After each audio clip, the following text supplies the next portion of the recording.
Salvete omnes! We continue our trip through the Nāvigātiō with chapter 26, Paulus Herēmīta Spīritālis, Paul the Spiritual Hermit. Sanctus vero brandanus cum suis comilitonibus navigavat contra meridianum plagam glorificans Deum in omnibus.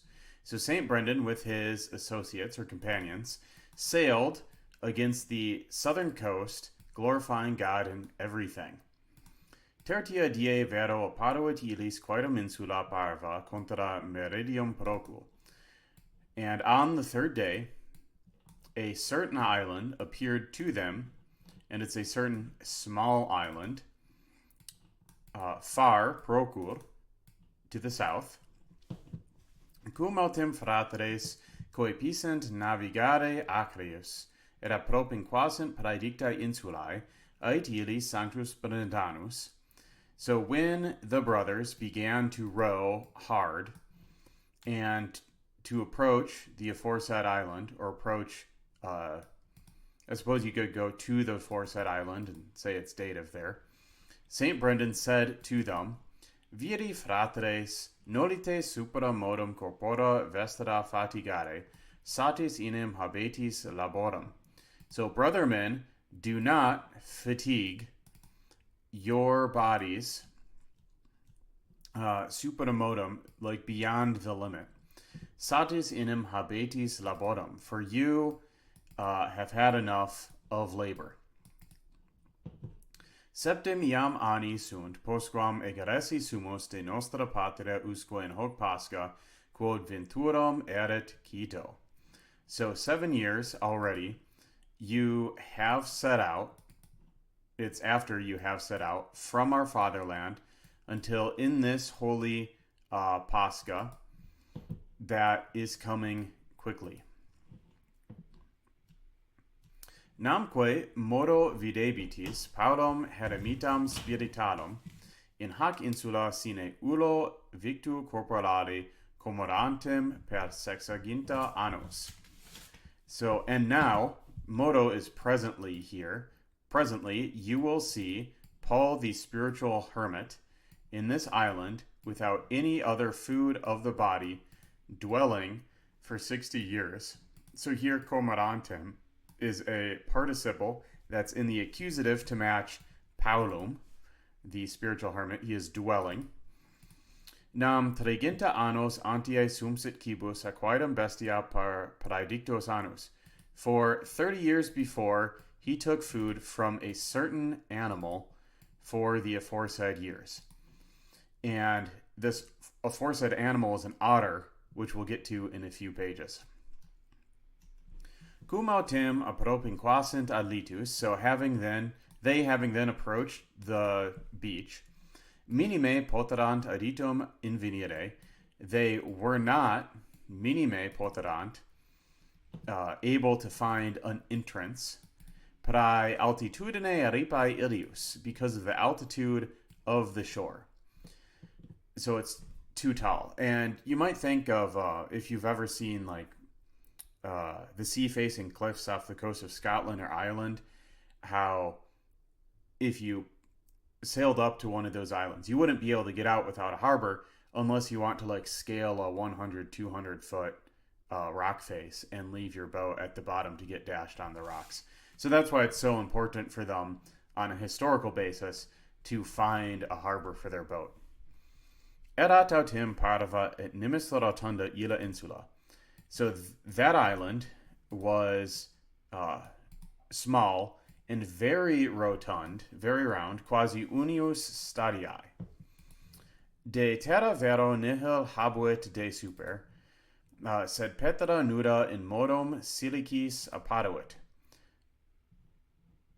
So it had nothing above from that ground, said petra nuda, but naked rocks in modum silicis apparuit. Naked rocks appeared in the mode of silicis here is flint. So it's a very small and like it's a small island. It's only one stadium wide, which is about 660 feet. It's very round, and it's just covered with rocks that look like flint. Quantum erat latitudinis et longitudinis tantae altitudinis. And as long and wide it was, such was its height. So we've got this very round. I think what they're getting at is that it's a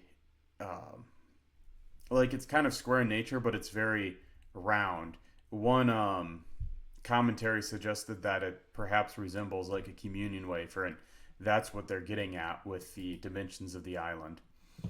Cum autem circuisint navigando illam insulam, and having sailed around that island, invenerunt portum strictum, they found a narrow harbor, ita ut prorum navicae vix capere potuisint, et scinsum deficirimum ad scinsum, so that the prow of the boat could barely fit, or that it could barely fit or take the prow of the boat, and the ascent was most difficult to ascend. So, on a historical basis, they find a harbor to get the boat in, but it barely fits. On a spiritual level, I think this is referring to the hardness of the monastic life, the conversatio, that Paul the spiritual hermit has chosen. And I think what this gets at is that if you want to pursue such a strict monastic life, they're being upfront and saying the ascent is very difficult. We move on.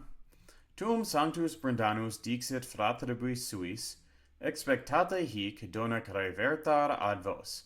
Then St. Brendan said to his brothers, wait here until I return to you.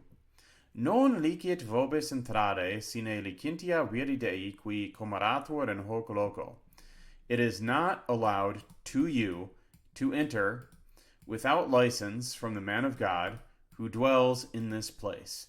And remember, that is a definite verb right there, so it's active in meaning even though it's got that passive ending on it.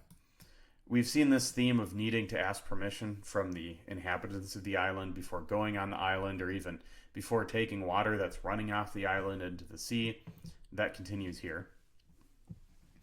Cum autem venerabilis pater perveniscent ad summitatum Ilius insulae. And when the venerable father came to the top of that island, videt duas speluncas, ostium contra ostium. He saw two caves. We get the English word spelunking, or going caving, from spelunca. He saw two caves, mouth against mouth, so their openings face one another. In latere insulae contrum ortum solus, in the side of the island against the rising of the sun, so facing east. Ac phantom parvissimum, rotundum in modum patulae, and a small fountain, round in modum patulae, in the way of I'd say like a paten or a small dish. I think based on a dictionary lookup, it was wide spread out or open, which I would interpret it's like a small dish, like one used in the Eucharist, like one that they found on the crystal column. I think the fountain looking like that is on purpose. Surgentum de petra ante ostium speluncae. So they found a very small fountain, round and shallow, rising up from the rock before the mouth of the cave, ubi miles Christi residebat, where the soldier of Christ resided. At ubi surgebat paraditicus fons, and where the aforesaid fount poured forth, or surged forth, statim petra sorbebat illum. At once the rocks would absorb it. So I put a footnote in here because I think this is very striking imagery for two reasons. One is that we could compare it with Jasconius. We're given that very interesting detail that Jasconius is always trying to join his head to his tail, but he can't because of his size, prae magnitudine. And so what we get is this Ouroboros imagery where it's, the snake consuming its own tail. And it's, in the case of Jasconius, it symbolizes how it's like the undisciplined flesh, the undisciplined body, the undisciplined appetite of self that's always engaging in these pointless activities. We also see this imagery in the previous chapter where they see the volcano, right? The monk jumps out of the boat onto the island that's basically a volcanic entrance to hell. And at the end of the chapter, we're told that the mountain is spewing forth flames and then breathing them back again. And it's the exact same imagery here where it gives out something and then it breathes that back in. It takes back in its output. And I think what that gets at is this transcendence in a way of the Ouroboros. The Ouroboros is just self-consuming, whereas the fountain here is self-generating. Now, of course, in the case of the mountain, what it's putting out isn't good. It's shooting up flames into the heavens. And here you have a fountain that's always shooting forth water. And in fact, we'll see the water is enough that you can live on. You don't even need food, because that's what Paul the Spiritual lives off now. So, having discussed that phrase, we continue. Sanctus vero Brendanus, cum apropinquasent ad ostium speluncae unius, and St. Brendan, having approached to the mouth of one cave, de altera egressus as senex foras ovium sibi, deacons, from the other, an old man came outside, into his way, meaning into the way of St. Brendan, deacons, ecce quam bonum et quam iocundum habitare fratres in unum. Behold, how good and how pleasant it is for brothers to dwell in unity. This is a quote from the Psalms, and it's been used several times in the Nāvigātiō so far when monks are introduced to each other.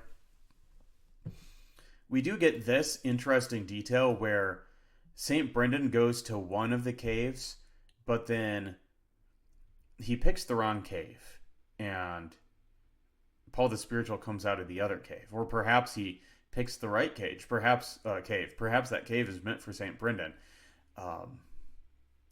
I personally haven't figured out what the two caves would symbolize or why we're told that detail. Cum haec dixisset praecepto sancto Brendanis, omnis fratres suos venire de nave. So, having said these things, he ordered St. Brendan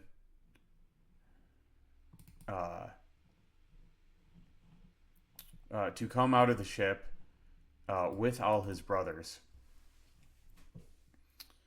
I need to go check the critical edition against that, because it seems like this should be in the nominative here for St. Brendan. It seems like he should be the one ordering his brothers to get out of the boat.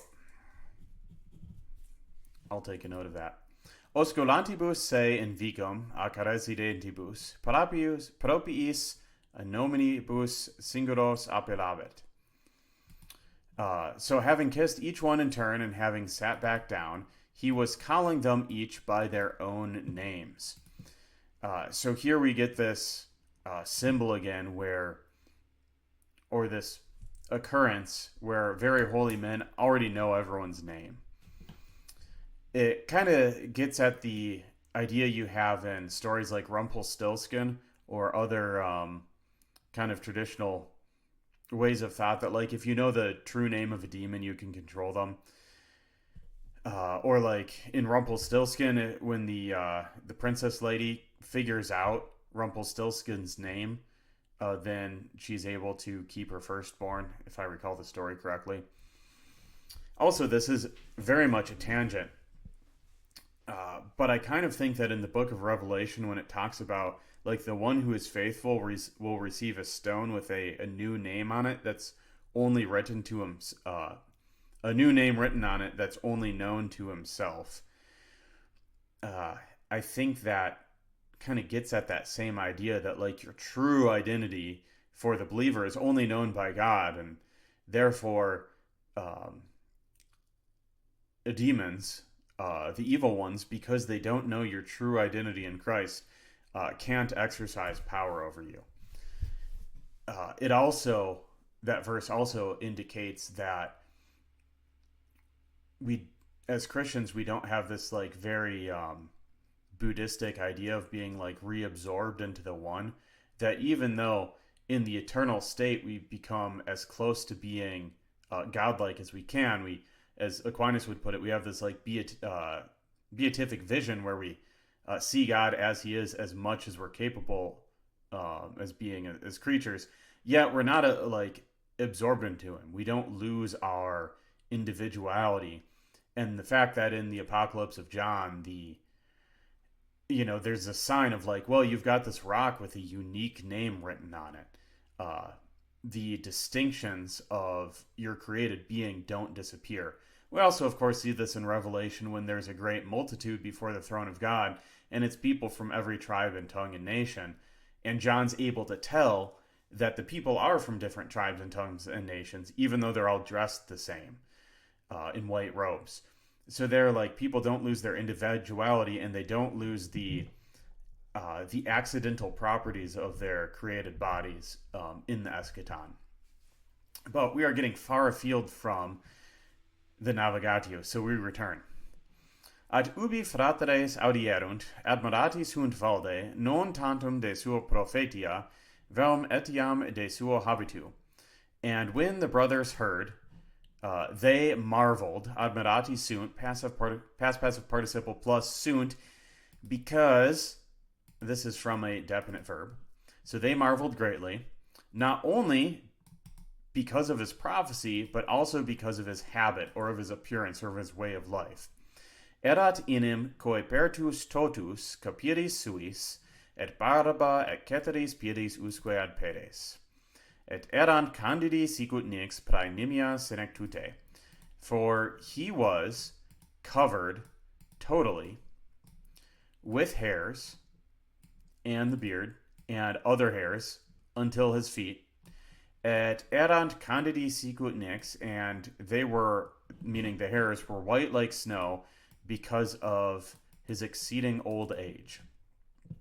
So they see Paul the Spiritual, he's not wearing physical clothes, but he's entirely covered by his beard and like his body hair and his, the hair on your head.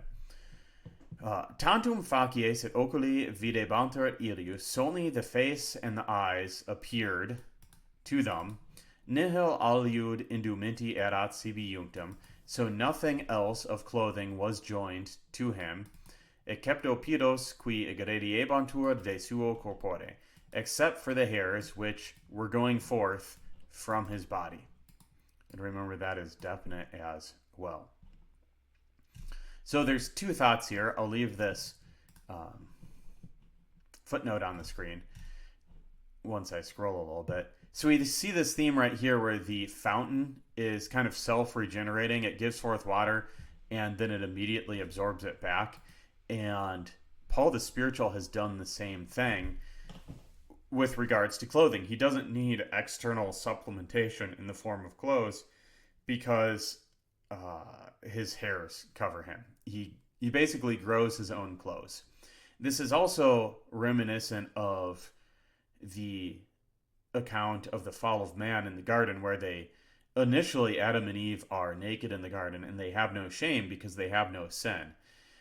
But then when they eat from the tree of the knowledge of good and evil, their eyes are opened and they see the shame that they've incurred by their sin. And they see the shame of their nakedness. And they try to make clothes out of fig leaves. And then God gives them garments of skin to wear instead. And there's some implications here. One of the implications is that, well, it would seem that God killed an animal to clothe them with the skins of the animals, which is this kind of idea of like a bloody covering for them, which is a prophecy of Christ, right, who took on human flesh and then bled for us so that we would not be covered in our own unrighteousness, but could be clothed in his righteousness, as the apostle says. And there's this idea of supplementarity in the need for clothes, that we're incomplete as people because we need to continue pulling things from the external world just to continue living. And perhaps what the author of the Nāvigātiō is getting at here is that Paul the Spiritual has overcome this in that he no longer needs these external clothes. He can generate his own clothes. We continue. Ad vero sanctus Benedictus cum haec vidisit contrestatus est et interesse dicens. And truly St. Brendan, having seen these things, plural accusative now neuter there, was sad, saying to within himself, Vae mihi qui porto habitum monachicum, woe is me, who carries the habit of a monk, et sub me constituti sunt multi sub nomine illius ordinis, so and below me are constituted, or below me stand, many under the name of this order. So recall from chapter 1, St. Brendan is an abbot who's got 3,000 monks in his order. So he's saying, woe is me, I'm a monk, I carry the habit of a monk, there's many underneath me in my order. Cum video modo in Anglico statu hominem in carne, ad huc sedentum alaesum a vitiis corporis. And I see in this way, in the stature of an angel, a man in the flesh, yet ad hoc sitting unharmed Elysium from the vices of the body. So he sees Paul the Spiritual and he's like, well, this is a man, but he's lives like an angel. He looks like an angel. And there is a ambiguity here. Modo could be with the macron there. I see in this way, in the stature of an angel. Or it could be, you could say, well, that macron shouldn't be there, and it should be I presently, or I now see. Both of those, I think, are kind of equally likely. So I left it as modo with a macron. But you could certainly argue for a different choice there. Qui ait vir Dei, to whom the man of God said, and here the man of God is Paul the Spiritual, O venerabilis pater, meaning St. Brendan, O venerable father, quanta et qualia mirabila ostendit Deus tibi. So how many and of what quality the miracles God has shown to you. So God has shown to you such and so many miracles. Quae nulli sanctorum paterum manifestavet, which he manifested to none of the holy fathers. Et tu dicis in corde tuo non esse te dinu monachicum portare habitum, et tu cum sis maior quam monachus. And you say in your heart that you are not dignified to carry the habit of a monk. And you, with the one who may be greater than a monk, or you could, I gloss it down here as, yet you are greater than a monk.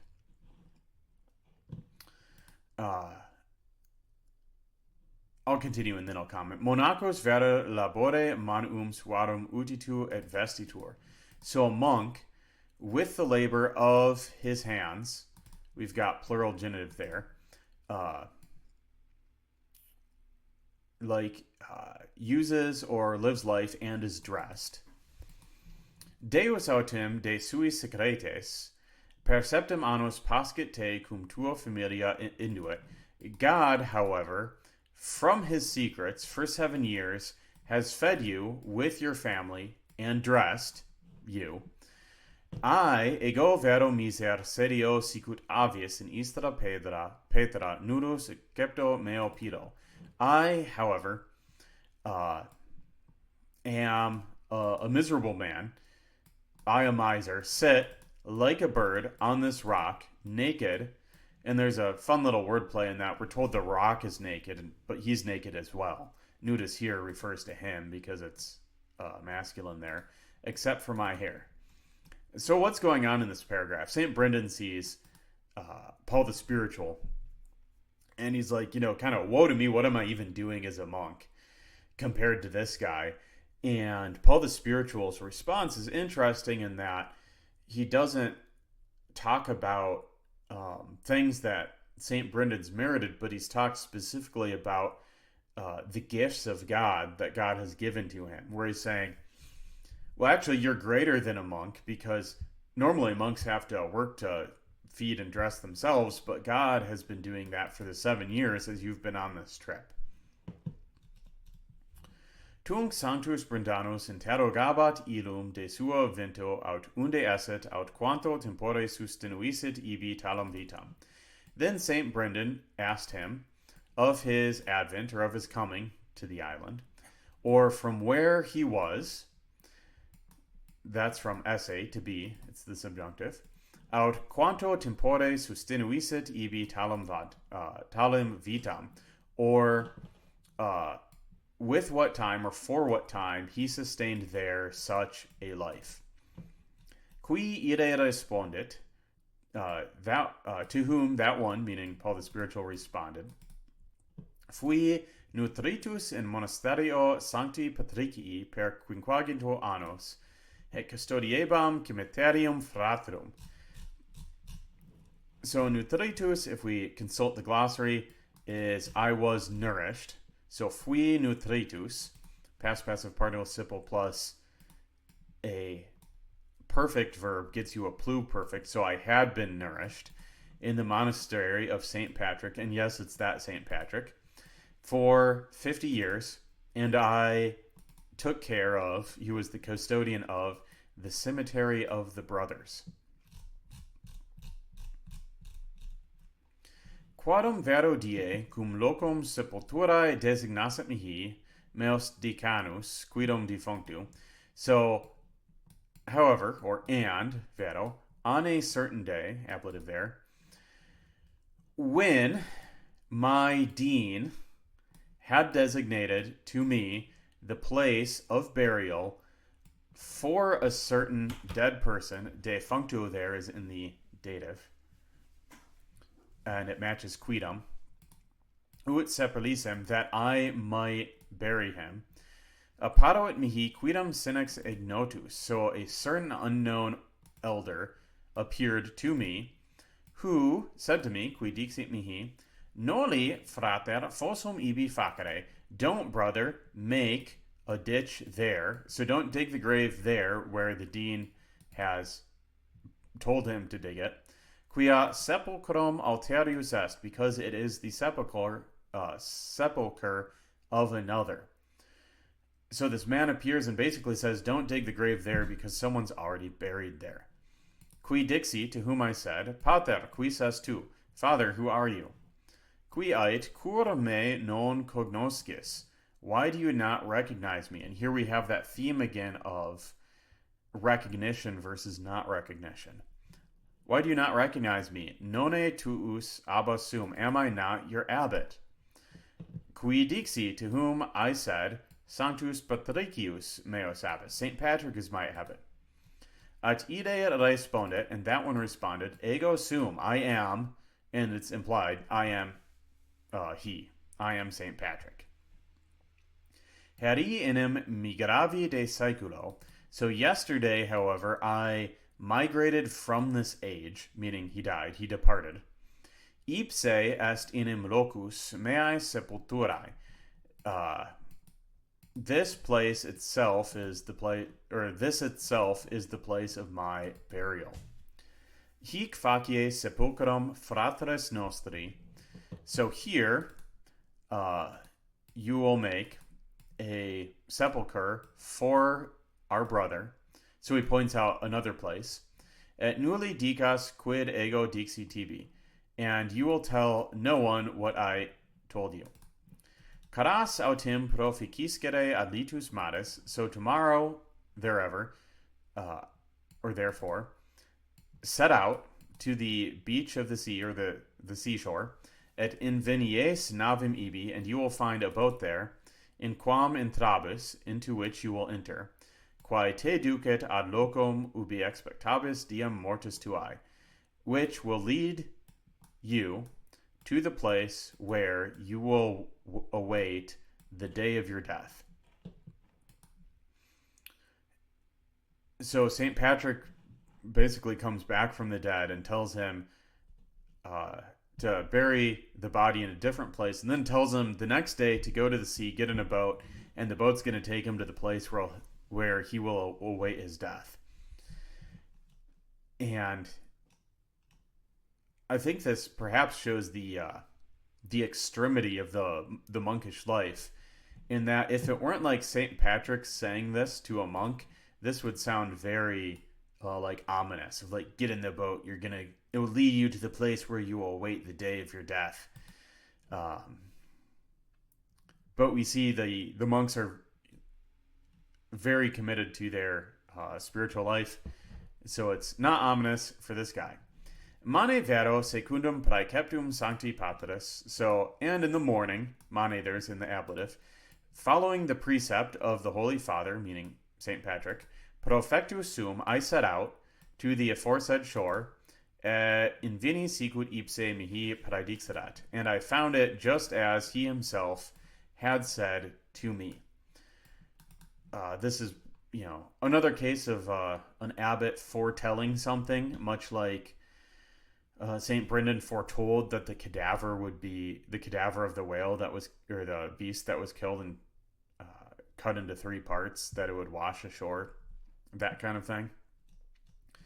Cum autem ascendisium naviculum, and then I, having ascended into the boat, coepe navigare per 3 dies et 3 noctes, I began to row for 3 days and 3 nights, quibus transactis dimisi navem ubicumque ventus voluisit illam iactare. These which, having passed, I left the boat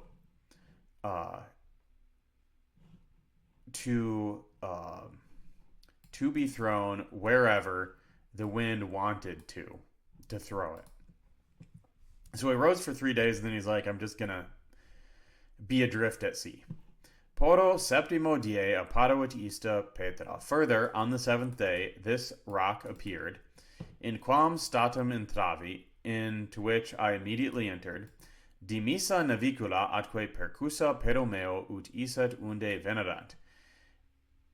So he entered the island, having left the boat, and having hit it with his foot, so that it might go from where it had come. So he gets on the island, and then he kicks the boat away. Confestem vidi illam curso velocissimo su cantum undus per aequora. So immediately I saw that one, meaning the boat, furrowing the waves. So he had this word before when the monster was trying to attack them, and it was furrowing the waves with a very quick course across the surface of the sea, the aequora, ut rederet in patriam suum, that it might return into its country. So he kicks away this boat, and it's almost like the boat is self-guided and is sailing back to the seashore that it left. So he's being nice and returning the boat to them. Ego vero mansi hic usque hodie, and I remained here until today. So he gives this origin story, how he got to the island. Prima namque die qua entrave huc, and on the first day in which I entered here, circa oram nonum, around the 9th hour, Luther portavit mihi prandium de mare, an otter carried to me lunch from the sea. It est piscum unum in ore suo, which is one fish in his mouth, et fasciculum de graminibus ad focum faciendum, and a bundle, a fascus, a bundle of sticks, or in this case, graminibus is like a bundle of kindling, ad focum faciendum, for making a fire, inter suos anteriores pedes, between his anterior feet, so his front feet. So this otter walks up to him like a man, ambulans super duobus posterioribus pedibus, so walking on his 2 rear feet, and he's got the bundle of kindling in his hands, and he's got a fish in his mouth. Cum autem posuisit ante me piscum et gramina, and when he placed before me the fish and the kindling, reversus est unde venerant, he returned from where he had come. Ego vero Ecepto ferro et cilice percoso, and I, taking up iron, I assume he brought the iron with him on the boat, and having struck flint, it's possible he brought flint as well. It would make sense for him to do so, but also we're told that the island is very flinty, so perhaps he struck it against the ground. Feci ignum de gadaminibus, I made a fire from the kindling. Et paravi mihi kibos de ilo pisce, and I prepared for myself food from that fish. Ita, per triginta annos semper tertia die idem ministeriaste mescas. So thus, for 30 years, always on the third day, the same minister, and escas here is food or victuals. So the same minister implied brought the same food. It est unum piscus ad 3 dies atulet. There we go with the verb. He brought every 3 days the same food, which is one fish. It is interesting then that this is a very long-lived otter. If it's the same creature for 30 years, that's at least a 30-year-old otter. Manducave tertium partem piscis omni die. I ate a third part of the fish every day. Et nihil mihi erat sitis gratia. And nothing to me was of thirst by grace. Said in die Dominico egrediebatur foras paxilum aquae de ista petra. But in Sundays, a little bit of water was going outside from this rock, unde potuis humere potum et vasculum meum plere ad opus manum, from where I took of drink, and to fill my vessel for the work of the hands, or for the washing of the hands, is how the Dickinson commentary suggests glossing this. It is interesting that we've got that detail of paxilum. It's a little water, yet it's enough water for him to drink and fill his vessel for washing his hands. There is a possible ambiguity here on gratia with the macron. It could say, and there was nothing to me of a thirst of grace, but I think it means I had no thirst by grace, ablative there, because he's talking about how he's eating a third of the fish every day and he's just not thirsty, but every Sunday he gets this water that comes from the rock. And we have the detail there, he's got this vasculum, so I assume he's drinking from his vessel throughout the week. That would make more sense on a historical basis. But it is interesting how he eats every day, but he only gets water on Sundays. Which perhaps that's meant to be more spiritually interpreted. We move on. Post reginta quoque annos in vene istas duas speluncos et istum fontem. So after 30 years, also after 30 years, I found these two caves in this font. Ab ipso vivo per sexaginta annos, from themselves I lived for 60 years. Sine nutrimento alterius cibi nisi de hanc fonte. Without other nutrition of food except from this fount. And one commentary I read, I think the Dickinson one, suggested that what this refers to is like a spiritual progression that he's made, because he found the two caves after 30 years on the island, and the island's only a stadium wide. It's a very small island, we're told, so it's hard to think that he, wandered around for 30 years and just didn't find these caves that St. Brendan was able to find immediately.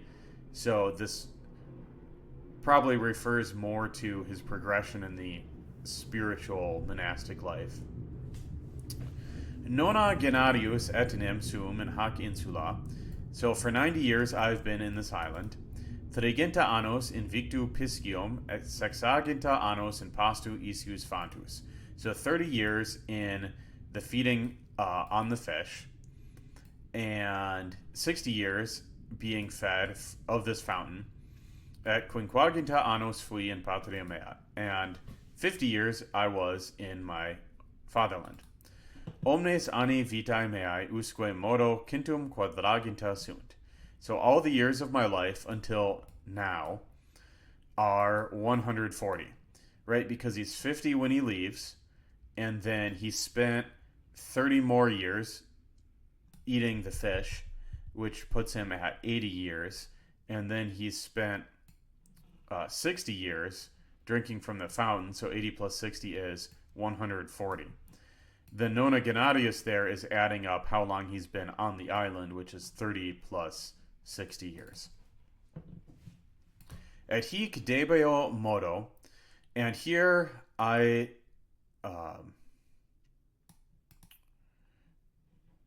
read the full sentence and then interpret. And here debeo modo, sicut fuera mihi promissum, expectare diem judicii in este carne.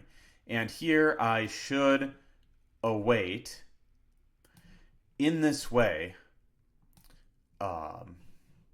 the day of judgment in this flesh, or in this body, just as it was promised to me. So fuerat promissum makes a pluperfect. It was promised to me. And of course, there is an ambiguity here in what it means by he waits the day of judgment. Does that mean that he awaits the day of his own death, which is like the day of judgment? Or does he mean like the day of judgment for the whole world? Is it implying that he's going to live on this rock, drinking from this fountain until the world ends? I kind of lean towards the latter.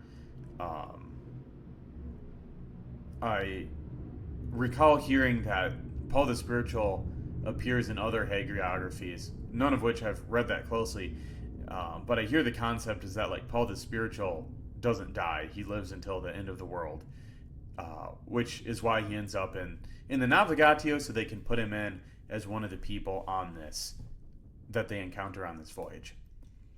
Continuing on, Pergite igiter ad patrium vestram, et vobiscum asportate vasculo pleno de iste fanta. So continue therefore to your fatherland, and carry with you full vessels from this font, necesse enim added phobis, for it will be necessary to you, quia ad huc restat iter vestidum per quadraginta dies, id est usque in sabbatum pascae, because there still remains your trip for 40 days, which is until the Holy Easter. So quadraginta dies, this is Lent. So, some people celebrate Lent and they're like, they give up soda or social media or something. These monks are giving up eating because they're just going to live off the water from the fount. Celebrabitis vero sabbatum sanctum et pascha adque sanctos dies pascae, ubi celebrastis per 6 annos, and you will celebrate the holy Sabbath and Easter, and the holy days of Easter where you celebrated for 6 years.